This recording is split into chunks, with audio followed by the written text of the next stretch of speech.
এদিকে এনসিপি নেতা নাসিরউদ্দিন পাটোয়ারির বক্তব্যের প্রতিবাদে রাজধানীতে মশাল মিছিল করেছে বিএনপি। বৃহস্পতিবার রাতে ঢাকা ৬ আসনের উদ্যোগে মালিটোলা পার্ক থেকে শুরু হওয়া মিছিলটি 0 পয়েন্ট হয়ে নয়াপল্টনের মহানগর বিএনপির কেন্দ্রীয় কার্যালয়ের সামনে গিয়ে শেষ হয়।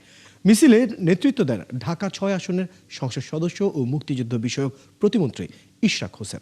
এ সময় তিনি বলেন, বিএনপির ভারপ্রাপ্ত চেয়ারম্যান তারেক রহমান সহ জাতীয় নেতাদের নিয়ে কুরুচিপূর্ণ ও উস্কানিমূলক বক্তব্য রাজনৈতিক শিষ্টাচার পরিপন্থী।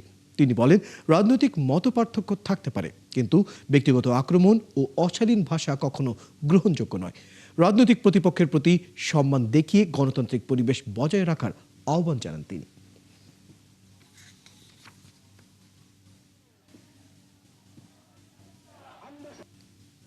আমরা আমাদের আত্মমর্যাদা নিয়ে বাংলাদেশের মাটিতে রাজনীতি করার গণতান্ত্রিক অধিকার আমাদের যেরকম রয়েছে অন্যেরও রয়েছে, সেই কথাটা ভুলে যাই নাই।